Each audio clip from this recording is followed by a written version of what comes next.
blues challengers in Blues Challenge Land, day 11 of 15. You are on the home stretch, and today we are going to play your very first full 12-bar solo. Free tabs for everybody pinned in the first comment of the comment section. If you like this kind of tabs, become a Patreon. You can get them for all the lessons.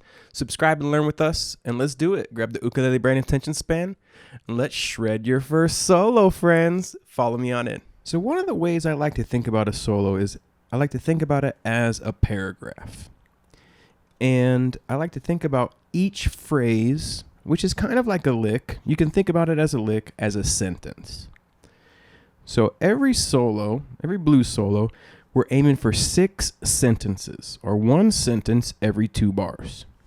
If we bring up the first 2 bars, we can divide phrase 1 as this and phrase 2 as this. Okay? So when you're singing and doing a call and response, fills are usually on measures 3 and 4 because you sing on 1 and 2. But when you're playing a solo, your ukulele is doing the singing for you. So you can think about a phrase as a lick where we choose the notes carefully. And what we're doing here is we're playing all these notes and we're finishing on a D note over the D7. This is root note phrasing. What we're doing is we're finishing our phrase on the same note as the underlying harmony. So the band is strumming D7 chords, and we finish the lick on a D note. So that's why this lick and this scale sound really nice together when played over each other. So let's play the first phrase. It sounds like this.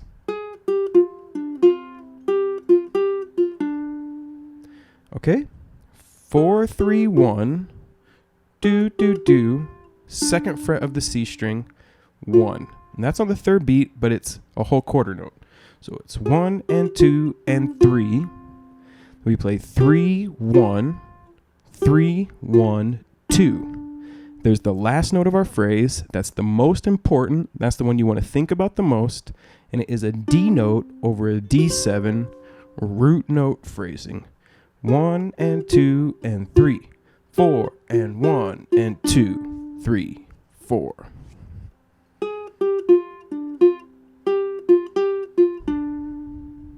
Okay, our next phrase sounds like this.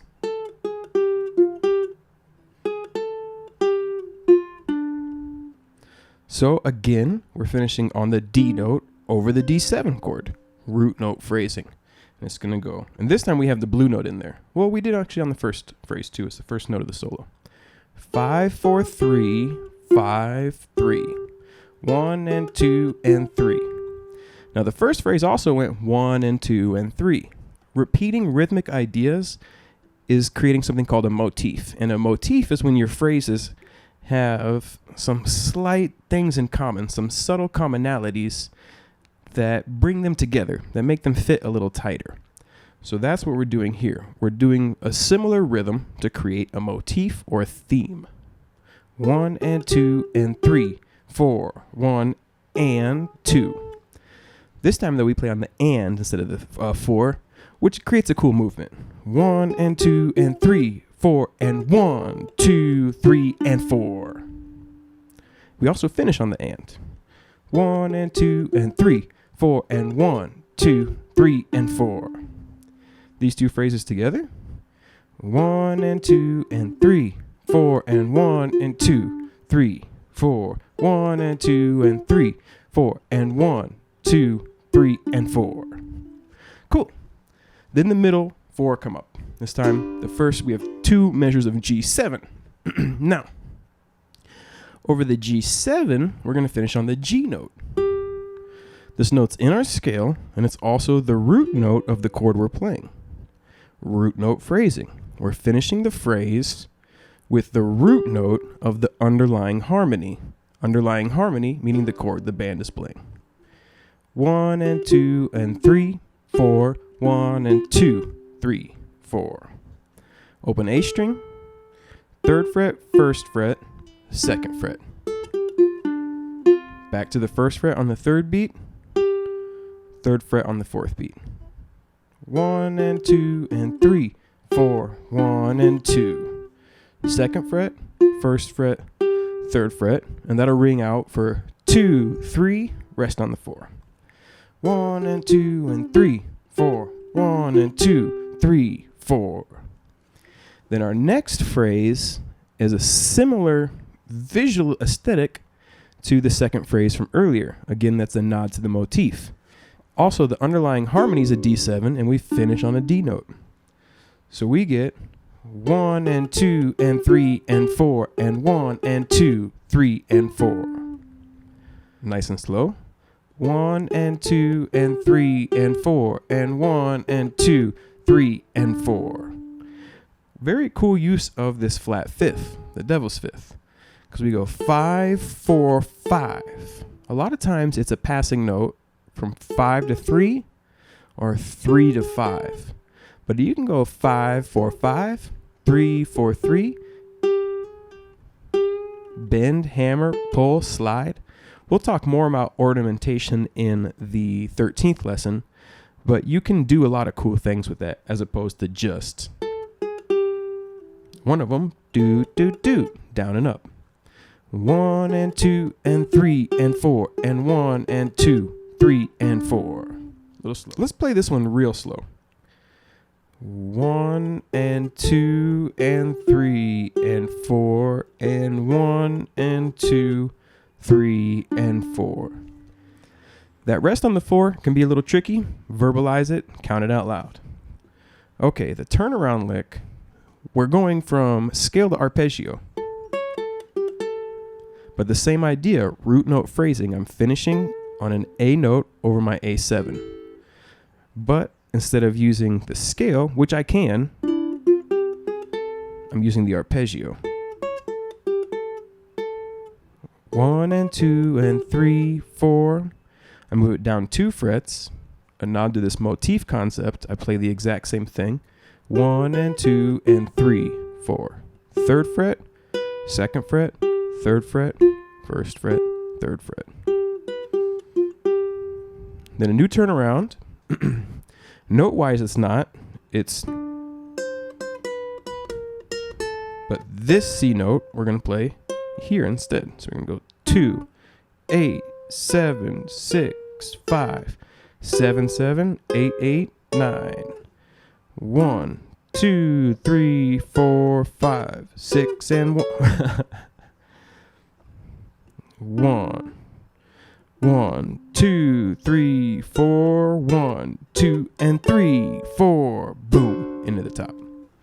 And there you could go again. You could keep going, or you could jump back into the singing, the rhythm, or you can pass it to the next soloist. In blues, solos happen 12 bars at a time. But you can do 12, 24, 36. That's fine. Totally depends on the vibe and everything like that. If your friends want to keep on going, etc.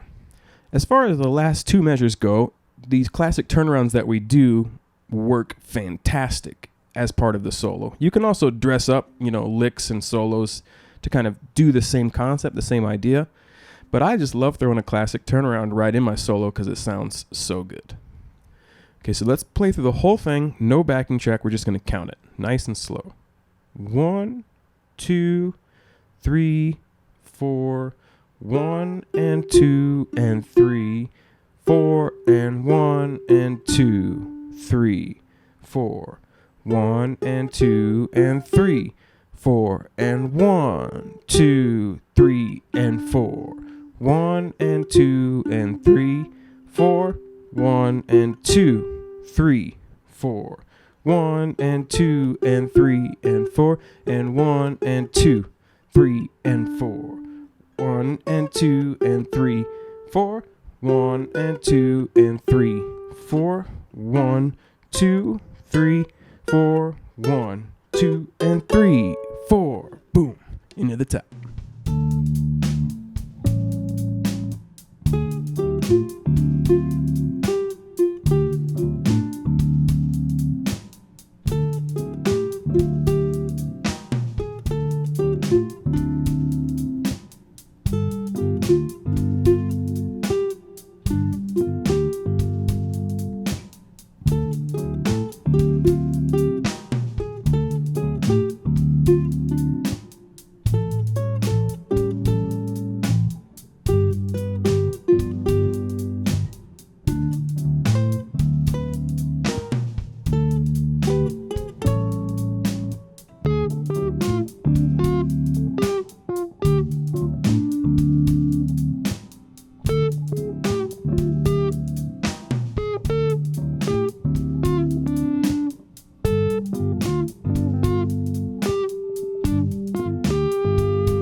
And that's it, friends.